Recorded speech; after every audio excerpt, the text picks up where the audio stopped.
You're watching CBS 8 Mornings at 6.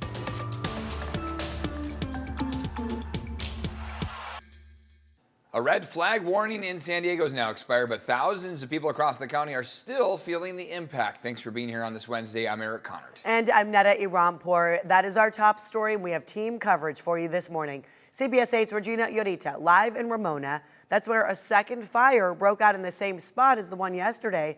And it comes as thousands are still without power. But first, let's start with meteorologist Evan Narani tracking those winds right now. You have good news for us, Evan? Yeah, it looks like we're finally seeing a reprieve from the intense Santa Ana winds. Red flag warning expired 4 a.m. today. That doesn't necessarily mean that we are completely out of the woods, but that those winds are instead just slowly dying down. So we're down to about 20 to 30 mile per hour gusts out there. How about this for a sunrise? East-facing view right now from Mount Soledad is gorgeous. We do have some high clouds out there that you notice that's allowing for this gorgeous sunrise. So those high clouds are drifting in from the west, and we still have those easterly winds that are bringing in low humidity, warmer than normal temperatures. Sunrise coming at 6:41. By the time we get to the afternoon, we should be in the upper 60s and low 70s at the coast, mid 70s inland. But remember, it is cold out there for now as we start off the morning. So bundle up, and then you'll be able to start to peel off those layers as the afternoon comes around. Should be a pretty pleasant one out there as we get into the afternoon hours. So while that red flag warning, like we mentioned, is now expired, we are still seeing high fire danger in some spots of the county. So firefighters still on high alert. CBS 8's Regina Yorita is live in front of the Ramona Grassland Reserve, where a second fire broke out earlier this morning in the same area as yesterday. Regina, what do things look like as you are out there now?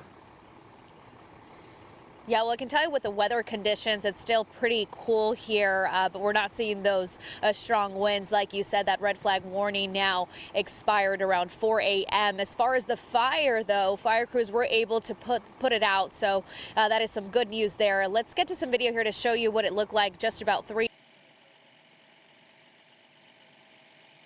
fires, but they tell us that at this point it's highly suspicious that another fire broke out here at the Grasslands Preserve. They also say the fire ignited around the same time that yesterday's fire started burning.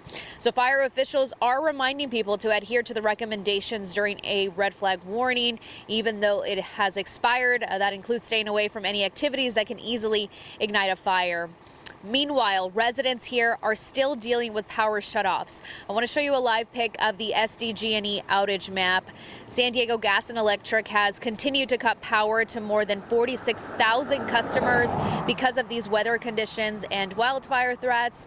The SDG&E public safety outage map shows the red areas are already without power right now, and those areas include here in Ramona. They also have Julian, Alpine, and if you look more north, you can see Escondido is also included in that list. The yellow shows the nearly 70,000 customers that could still be left in the dark. So back out here, as mentioned, many people still without power. They're hoping to get an update from SDG&E to see when they can restore power, but it looks like it could be within several days. I'll send it back to you. Regina, thank you for the update. And now we do want to let you know a number of schools are still closed today as a result of the weather and those power shutoffs. So you look at your screen right here. This is a list that includes Alpine Union, Dehesa, Hamul Dulzura Union, and the Julian Union Elementary and High School districts. Also, schools in the Mountain Empire, Spencer Valley, and Warner Unified School Districts are closed today. We are told the Barona Indian Charter School in the Lakeside Union School District and Vivian Banks Charter School in the Bonsall Unified School District also closed because of power shutoffs. So for the very latest on those school closures, your weather forecast, be sure you head to CBS8.com. You can also download the free CBS 8 app to get alerts. And this morning, the San Diego County Board of Supervisors is moving forward with a policy limiting cooperation with federal immigration authorities. Now, this is a move that goes a step further than current state law. The policy restricts the use of county resources for federal immigration enforcement. The board letter states this policy may increase community trust and ensures immigrant communities feel safe and supported.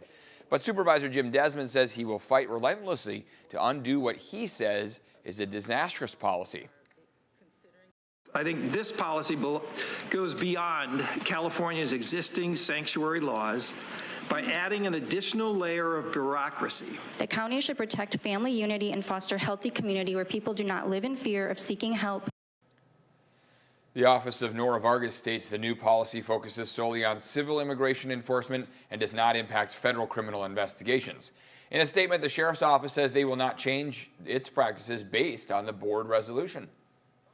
And today, the County Board of Supervisors voting on whether or not to let American Airlines fly out of Palomar Airport. If approved, this would be the first time commercial flights fly out of this airport in 28 years. Yeah, American Airlines. CBS 8's Chris Grow live at the airport now with what supporters and critics are saying about this. This could really change what we know of that airport, Chris.